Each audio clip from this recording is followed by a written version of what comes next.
Good afternoon. Thank you for joining us for Labor's response to Bill 2. I want to start by saying a big thank you to Ironworkers Local 720 for hosting us in their beautiful hall. My name is Corey Longo. My pronouns are she, her, and I'm the Secretary-Treasurer of the Alberta Federation of Labor.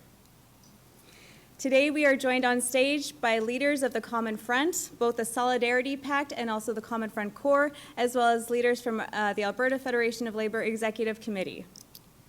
Today we will have two speakers, and then we will open it up to media for questions.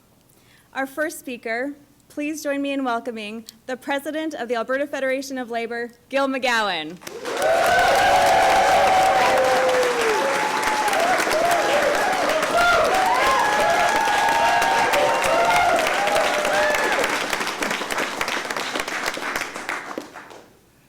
Danielle Smith has awakened a sleeping giant.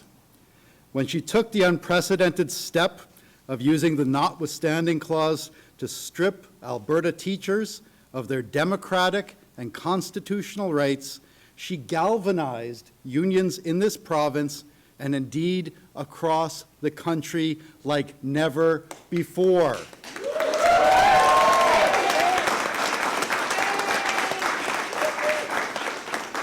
She has given us clarity.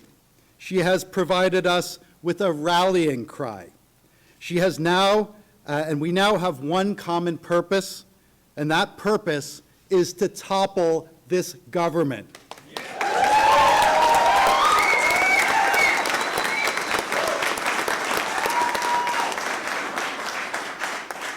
Not just for the sake of the teachers, not just for the sake of bargaining rights, but for the sake of our shared democracy and the future of our province.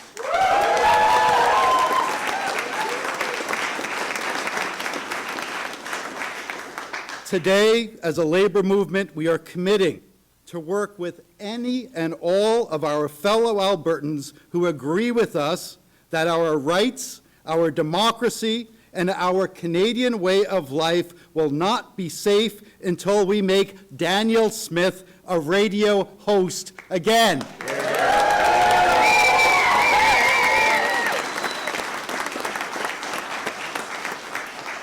We are also committing to do everything we can to throw sand in the gears of this government to stop them from implementing what is clearly a MAGA-style agenda. An agenda that Albertans did not vote for.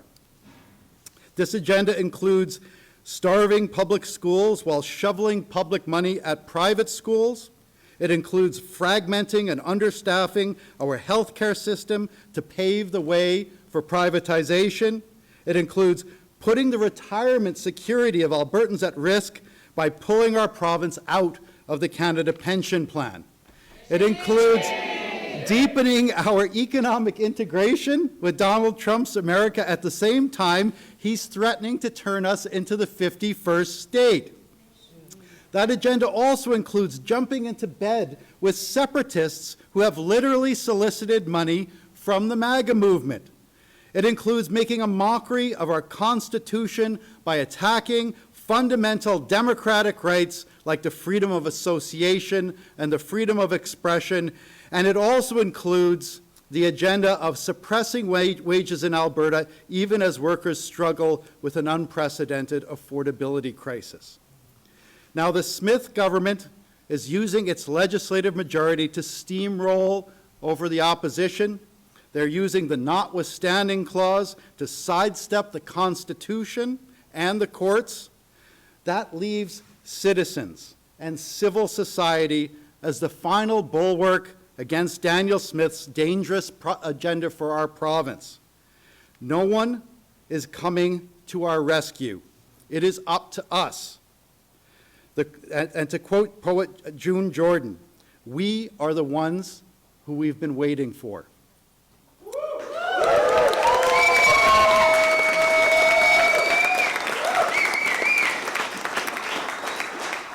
In this fight, unions have a special responsibility. We are one of the only institutions in Canadian civil society with the resources, the people, and the organization necessary to stand up to political bullies. So today, I'm committing on behalf of the Alberta labor movement that we will embrace that responsibility.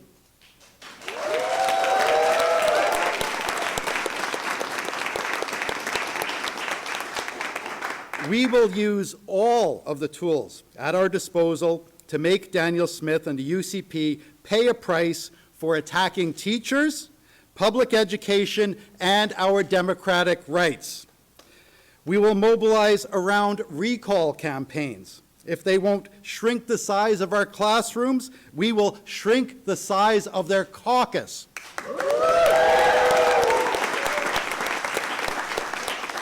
We will mobilize around initiative campaigns. If they continue underfunding public schools, we'll campaign to defund private schools.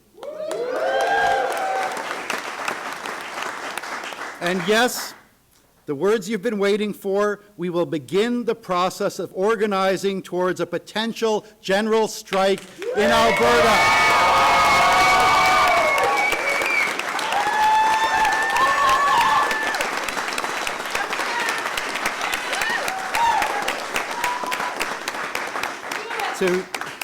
To play on the words of wartime Prime Minister Mackenzie King, not necessarily a general strike, but a general strike if necessary.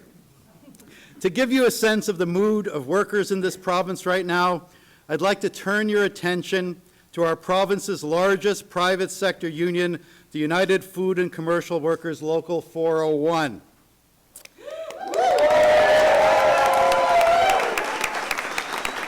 Yesterday, UFCW 401 did a survey of their 30,000 members who work in grocery stores, warehouses, and meatpacking plants across the province, and this is what they found. 90% of those members said they support the teachers unequivocally.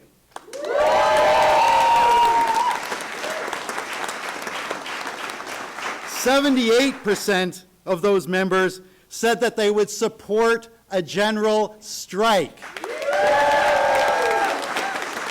And 69% of those members said they'd be willing to personally go on strike and participate in a general strike. So that is the sentiment that I'm hearing from union leaders, union activists, and individual workers across this province. Alberta workers are fed up. They're fed up with wages that haven't kept up with inflation. They're fed up with empty rhetoric from politicians who promise action on the affordability crisis but offer no real action. They're fed up with a system that is clearly and increasingly rigged against them. And now they're fed up with a government that is using its legislative power to silence workers and stop them from standing up for themselves. Because that's what's happening with this government. It's what they are really doing with their back-to-work legislation and the use of the notwithstanding clause. They are using the heavy hand of the state to stop workers from banding together and standing up for themselves. The teachers didn't walk out on their students, they stood up for their students.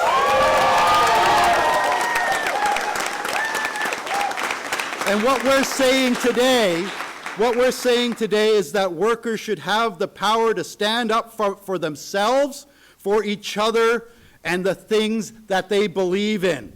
This government wants to take that power, our fundamental power, the power of collective action. They want to take that power away from us, and we're here today to say they are not going to get away with that, and we are going to find ways to take our power back.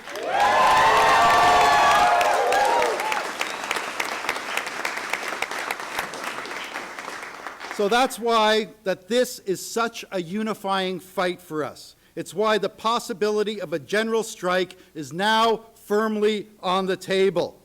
We are not going to pull the pin today, so you can relax, but we are going to start the journey. There are 24 unions affiliated with the Alberta Federation of Labor, representing 175 working people in this province, 175,000 working people in this province. Our federation is also part of a bigger coalition of unions called the Common Front, and together with them, we represent more than 350,000 working Albertans. All of those unions are signatories to what we call the Solidarity Pact, in which we commit to support each other in the event of an attack from governments or employers. We are going to make the Solidarity Pact mean something. Over the coming weeks and months, every one of the Common Front unions will begin the process of talking to their members about our new priority, which is to protect our rights and our democracy by toppling this government. Every one of those unions will begin the process of engaging its members around things like recall and initiative campaigns. And yes, every one of those unions will begin the process of talking to their members about the possibility of a general strike. In the labor movement, we've all been inspired by an activist and author named Jane McAlevey, who sadly died of cancer last year. But when it comes to organizing, especially when it comes to organizing major actions like a general strike, she famously said, "There are no shortcuts."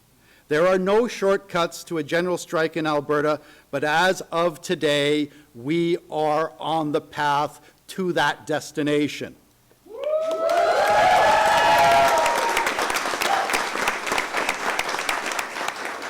So not necessarily a general strike, but a general strike if necessary. But if and when it comes, I want to make it clear that it will not be an angry mob like we saw with the convoy who occupied Ottawa, MAGA-inspired, MAGA-funded. It won't look like that. Instead, it will be a joyous celebration of worker energy, worker solidarity, and worker power. Now, I'm just going to conclude. I want to conclude this afternoon with 3 comments and 2 pleas.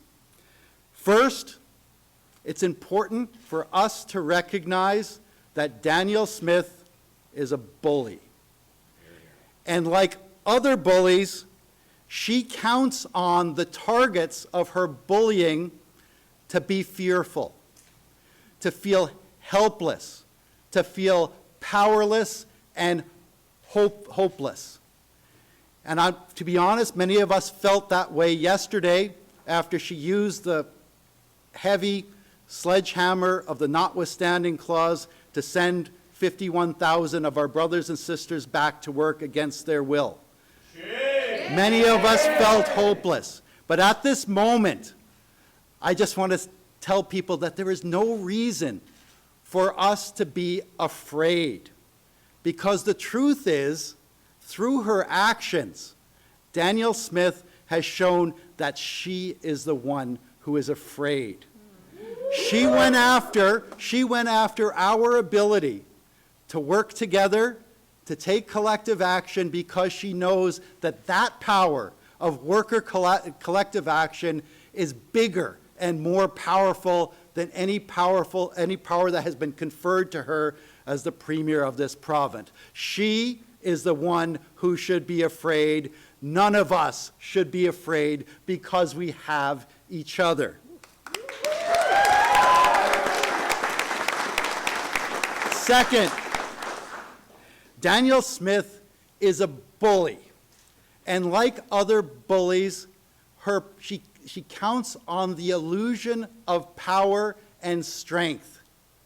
But I want to remind everyone in this room that Danielle Smith is not strong. Danielle Smith is not powerful. In fact, she is weak and her power is weakening. We see it in the polls. In response to the teachers' strike, her support is falling in unprecedented ways. We even see it in her own caucus. There is no provincial government in this province where the premier has been forced to make so many members of her caucus cabinet ministers. Why has she done that? Because she's afraid of her own caucus, and she's buying them off.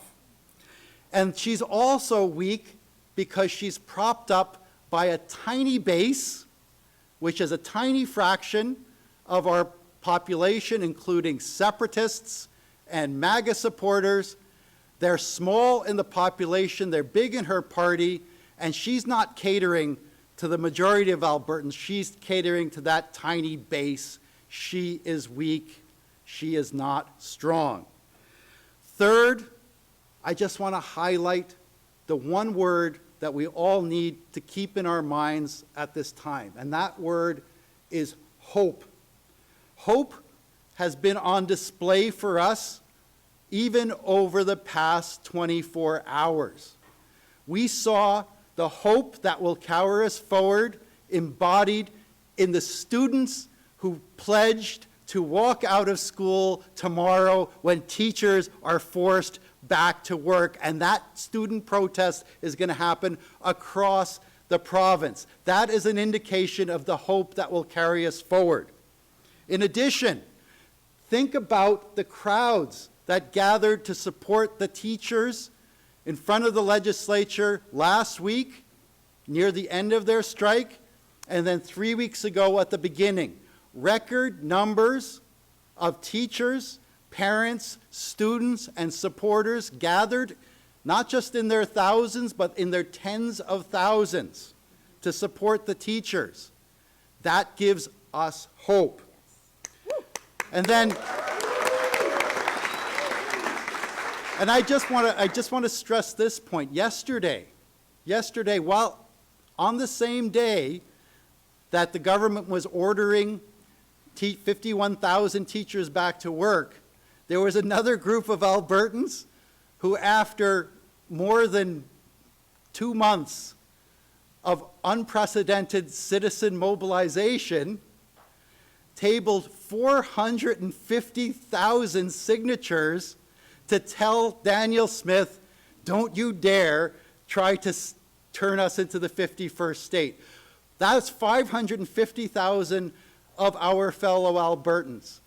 So keep this in mind as we enter the fight that we're entering into right now. We will not enter that fight alone.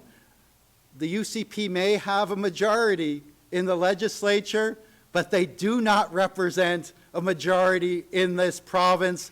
Those are our friends, those are our allies, and so as we prepare to participate in things like recall campaigns, initiative campaigns, and begin those discussions to build an unprecedented general strike in this province, remember, we are not alone.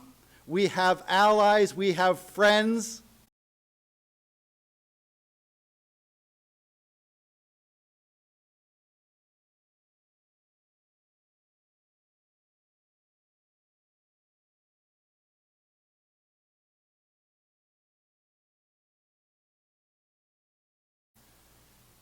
And we will win.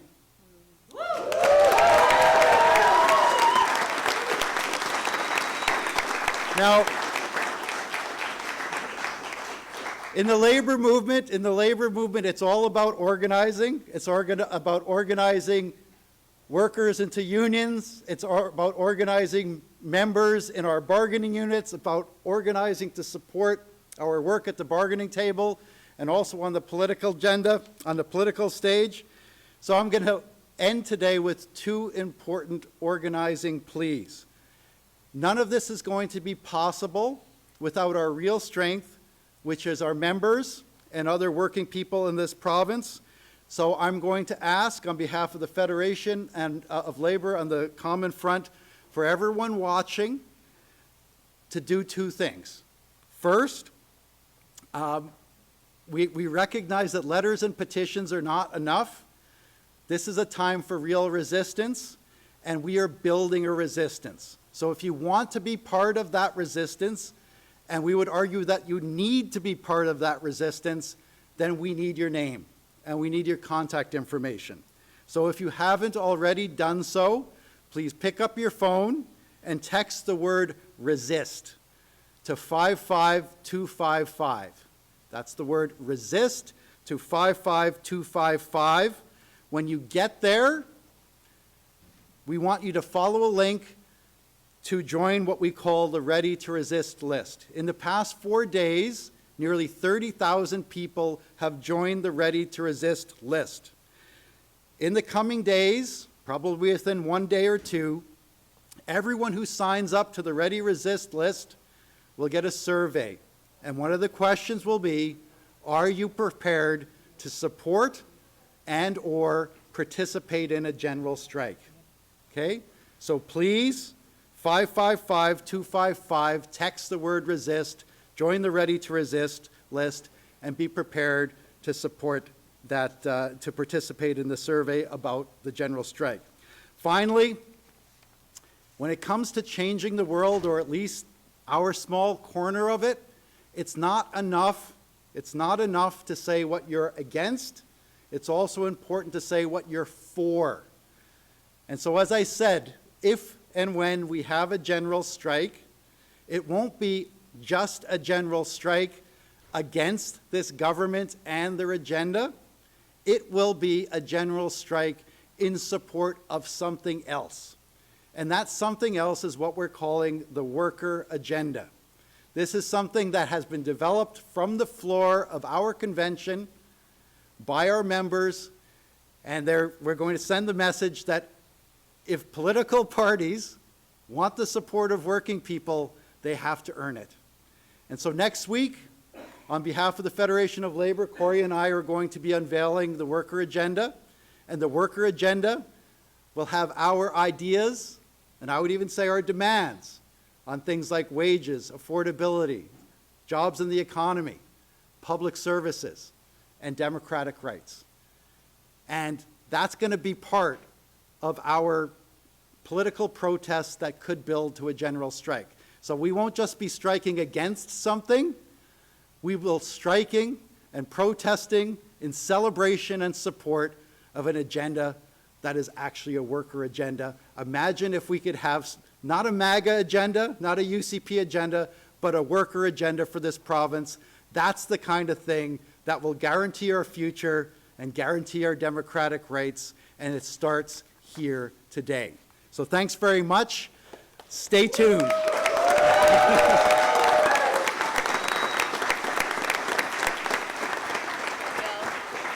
Thank you so much, Gil. It's my pleasure to welcome the next speaker. She is the president of the Canadian Labour Congress, Bea Brusk.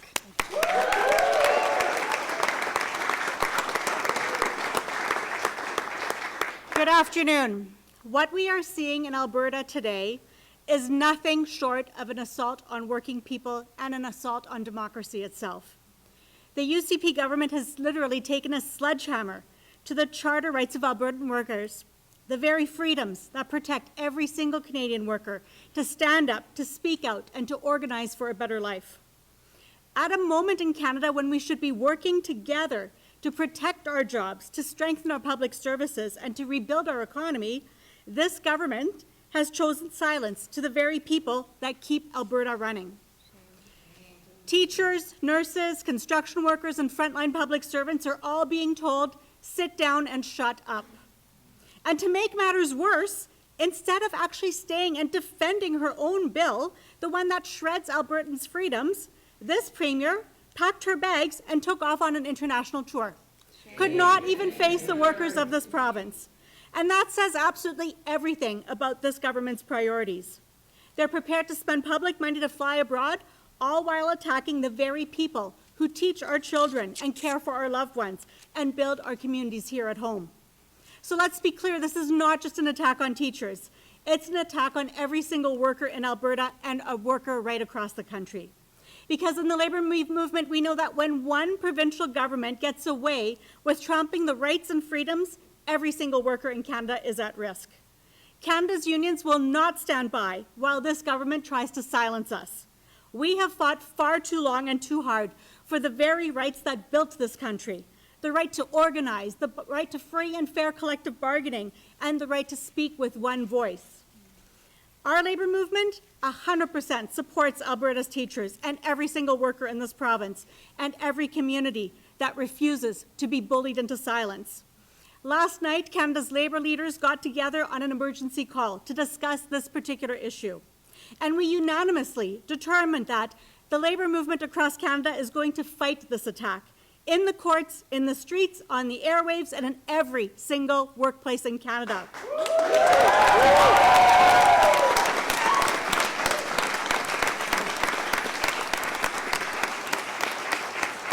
This is a provocation that will not go unanswered, because in the Labour movement, we know that an injury to one is an injury to all. Danielle Smith will not get away with attacking the hard-won freedoms to associate, the freedom to fair and free collective bargaining, and the freedoms of Albertans to actually organize to speak with one voice. Thank you.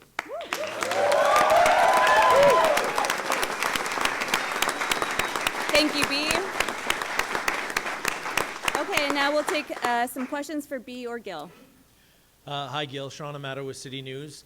Why is there no general strike today? What do you say to workers who are pissed off, who think you're not going far enough, and who think workers should be walking out today? Yeah. When it comes to organizing, everyone who's been involved in an organizing effort understands that organizing takes time. And so as a labor movement that we've decided to start the conversation so that when we get to the point that we might consider a general strike, and as I said, it's not necessarily a general strike, but a general strike if necessary. But we can't make that decision until we have gone back to our unions and allowed the unions behind us to have that conversation with their members and engage, educate, and mobilize them. And that takes time, to be honest. So what does that timeline look like? How long could it potentially take for you to organize that general strike and for workers to hit the streets? Well, it's been more than 100 years since we've had a general strike on the prairie provinces. There was a short general strike in BC in the 80s. But here in Alberta, to the best of my knowledge, there has never been a provincial-wide general strike before. So if we're going to do this, we're going to do it up big. And that means time for democratic discussions with our organizations. It means time for organizing. And frankly, it also means that we need time for reaching out to allies and reaching out to workers who are not in unions. Because there are risks, and we saw with the teachers that this is a government that is willing to impose, to use the heavy hand of government to strip workers of the ability to come together and exercise their collective power.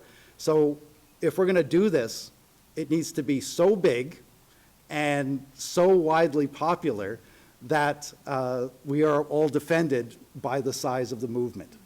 And you know, I won't put too fine of a point on this, but they can't arrest 250,000 workers. They can't arrest 350,000 workers. They can't arrest 450,000 workers. There isn't room in our jails. There isn't resources within our legal system to process arrests and fines. We have to build to the point where it's so big that we protect ourselves by standing with each other. And that takes time. So we're not going to pull the pin right now. As I said, we are putting ourselves on the path, not just to a general strike, but to an unstoppable general strike.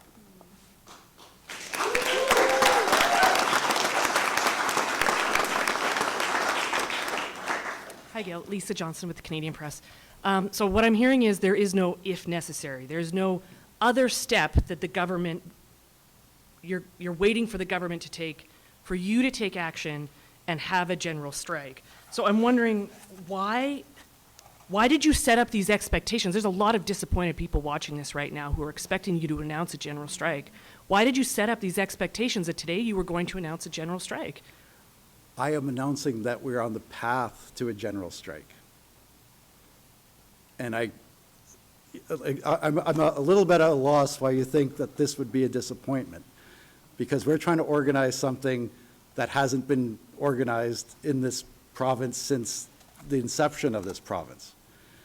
We're trying to organize something that will be so big and so effective that it will be unstoppable. But in order to do that, we have to respect the internal democracy of all of our unions. We have to show respect to our individual members by engaging them in conversation. And, we make a living on organizing. That's what we do. We organize workers into unions. We organize members around collective bargaining. We organize campaigns on the political priorities of our members. And because we organize for a living, we're realistic about what's necessary. So we make no apologies for saying that we're starting a campaign to organize a resistance. And that resistance will be felt on multiple fronts, and we will take advantage of all the tools that are available to us. So for example, we will take advantage of the options for recall campaigns, initiative campaigns, and yes, we have made a commitment as a labor movement to start conversations with our members, with the public, with potential allies, with non-union workers about the possibility for a general strike in this province, which would be unprecedented. And to tell you the truth, also as an organizer, I will say that the process of preparing for something big like a general strike in some ways is even more important than the general strike itself, because it provides a platform and a forum for us to have conversations with working people about their concerns, about affordability, about wage stagnation, about the loss of important rights like the democratic right to association, collective action. Those things are all at risk right now. And so it's important for us not just to have a day of protest, even if that protest is big and shuts down the province. In some ways, what's even more important for us is to have the conversations about the need for that protest. And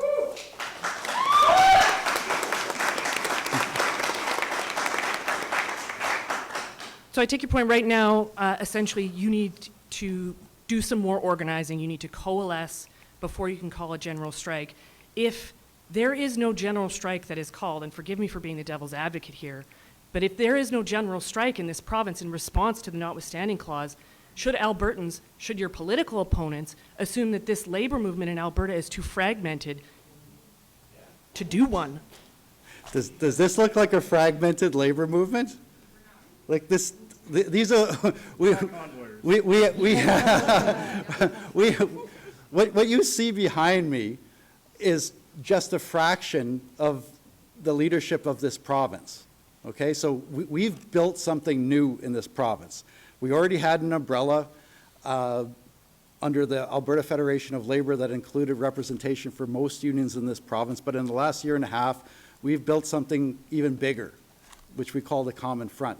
So this is unprecedented, like the size and the coordination and the cooperation between unions is unprecedented. And what we're announcing today is that the Common Front, which had been created to support each other at the bargaining table, is now making a commitment to support each other in transforming the conversations in this province. And that transformation may culminate in a general strike, but I want to stress that if and when it does, that general strike, that unprecedented political protest, won't just be an angry mob shaking their fists at the sky. That will be a joyful political protest that comes after thousands and thousands of working Albertans have found their power and had meaningful conversations about what workers need to make this a better province in terms of wages and affordability and public services.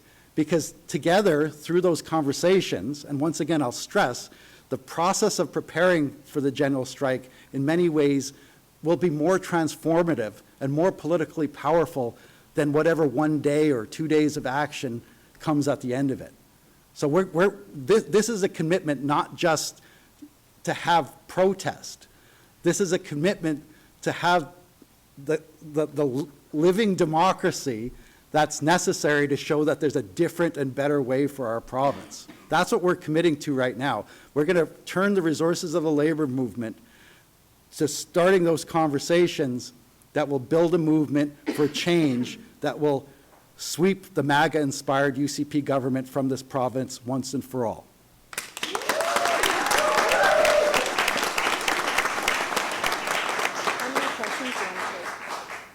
Emmanuel Prestovet, Radio-Canada.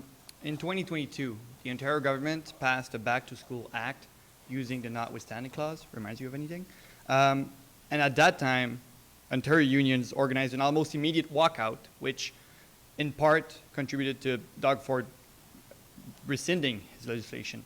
Now you're telling us that maybe down the road we're going to do that, maybe, who knows. Why not do what they did? Because they got good results. They got the results that you're wanting. So I was there when Doug Ford tried the exact same thing and as part of the union response.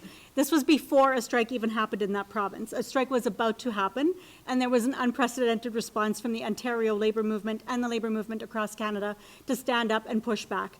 This is no different in terms of what we are doing here. We literally had every labor leader in Canada on an emergency call last night, all of them pledging to take a variety of actions, to give a significant amount of resources, to do a variety of things to push back. So you've only seen the start of this pushback. This is not the end. This is the beginning.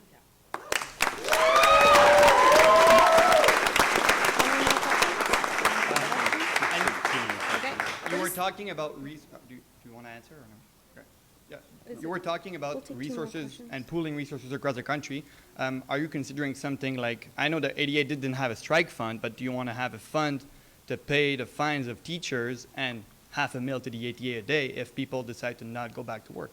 Listen, the ATA makes its decision democratically because we in the labor movement believe in democracy. So let's start there. We believe in democracy and actually putting in things for a vote. We are always going to stand up for other union workers and, in fact, for all workers, right? So whatever the decision is that they are making, we are going to stand beside them. When it comes to finding the finances to stand up for workers, the rest of the labor movement will always be there to make sure that that happens. But what I'm telling you is that every single labor leader in Canada knows how important this fight is. We have fought damn hard over many, many decades. The last general strike was my home province, Manitoba, Winnipeg General Strike 1919. If we need to go back to that at some point, we will. But that's not a today and tomorrow thing. You build towards those things. The labor movement is going to stand strong to absolutely make sure that we push back in every single way on this notwithstanding clause business. It is absolutely deplorable. The fight that workers have to actually get better in their workplace is to withdraw their labor. That is the tool that workers have. And if you take that away from us, we know we have nothing. So we are going to go down swinging on this issue. Yeah. Woo!